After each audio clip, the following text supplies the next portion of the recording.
ତେବେ ଜୁନ୍ ମାସ 23 ତାରିଖ ମଙ୍ଗଳବାର ଅର୍ଥାତ୍ ଆଜି ସନ୍ଧ୍ୟା ସୁଦ୍ଧା ରାଜ୍ୟରେ ପ୍ରବଳ ବର୍ଷା ହେବା ସହିତ ବିଜୁଳି ଘଡ଼ଘଡ଼ି ସହିତ ଝଟକା ପବନ ବହିବ। ଆଉ ସେସବୁର ସମ୍ପୂର୍ଣ୍ଣ ଖବରଟି ଜାଣିବା ପାଇଁ ଭିଡ଼ିଓଟିକୁ ଶେଷ ପର୍ଯ୍ୟନ୍ତ ନିଶ୍ଚିତ ଦେଖନ୍ତୁ। ଆଉ ଆମ OGN ଓଡ଼ିଆ ଚ୍ୟାନେଲଟିକୁ ନୂଆ କରି ଆସିଥିଲେ ଏବେ ହିଁ ସବସ୍କ୍ରାଇବ୍ କରିଦିଅନ୍ତୁ। ଆଉ ପାଖରେ ଥିବା ବେଲ୍ ଆଇକନ୍ଟିକୁ ଦବାଇ ଦିଅନ୍ତୁ। ଆଗକୁ ମଧ୍ୟ ଏହିପରି ପାଣିପାଗ ସମ୍ବନ୍ଧୀୟ ସମସ୍ତ ପ୍ରକାର ଟେକ୍ନିକ୍ ଅପଡେଟ୍ ଖବରଗୁଡ଼ିକ ସର୍ବପ୍ରଥମେ ଜାଣିବା ପାଇଁ। ତେବେ ଆଜି 5ଟି ଜିଲ୍ଲାରେ ପ୍ରବଳ ବର୍ଷା ସହିତ 25ଟି ଜିଲ୍ଲାରେ ହାଲୁକାରୁ ମଧ୍ୟମ ବର୍ଷା ହେବା ନେଇ ପାଣିପାଗ ବିଭାଗ ପୂର୍ବାନୁମାନ କରିଛି।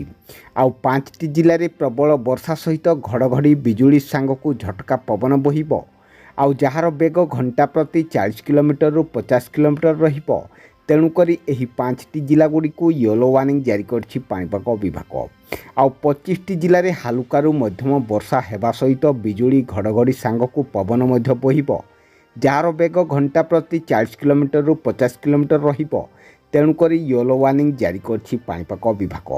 ଆଉ ଅନ୍ୟପକ୍ଷେ ଆଜି ଦିନରେ ତାପମାତ୍ରା ଝାରସୁଗୁଡ଼ାରେ 40 ଡିଗ୍ରୀ ରହିବ, ସୁନ୍ଦରଗଡ଼ରେ 39 ଡିଗ୍ରୀ, ସମ୍ବଲପୁରରେ 39 ଡିଗ୍ରୀ, ବରଗଡ଼ରେ 36 ଡିଗ୍ରୀ, ବଲାଙ୍ଗୀରରେ 38 ଡିଗ୍ରୀ ତାପମାତ୍ରା ରହିବ ବୋଲି ପାଣିପାଗ ବିଭାଗ ପୂର୍ବାନୁମାନ କରିଛି। ତେବେ ଆସନ୍ତୁ ଜାଣିବା କେଉଁ କେଉଁ ସବୁ ଜିଲ୍ଲାଗୁଡ଼ିକରେ ଆଜି ପାଣିପାଗର ସ୍ଥିତି କିପରି ରହିବ। ତେବେ ଆଜି ସନ୍ଧ୍ୟା ସୁଦ୍ଧା 25ଟି ଜିଲ୍ଲାରେ ହାଲୁକାରୁ ମଧ୍ୟମ ବର୍ଷା ପାଇଁ ୟେଲୋ ୱାର୍ଣ୍ଣିଂ ଜାରି କରାଯାଇଥିବା ଜିଲ୍ଲାଗୁଡ଼ିକ ମଧ୍ୟରୁ ମୟୂରଭଞ୍ଜ, କେନ୍ଦୁଝର, ବାଲେଶ୍ୱର, ଭଦ୍ରକ, କେନ୍ଦ୍ରାପଡ଼ା, ଜଗତସିଂହପୁର, କଟକ, ଖୋର୍ଦ୍ଧା, ପୁରୀ, ନୟାଗଡ଼, ଅନୁଗୁଳ, ଢେଙ୍କାନାଳ, ଦେବଗଡ଼, ସୁନ୍ଦରଗଡ଼, ଝାରସୁଗୁଡ଼ା, ବରଗଡ଼, ସୋନପୁର, ବୌଦ୍ଧ, ବଲାଙ୍ଗୀର, ନୂଆପଡ଼ା, କନ୍ଧମାଳ, ଗଞ୍ଜାମ, କଳାହାଣ୍ଡି।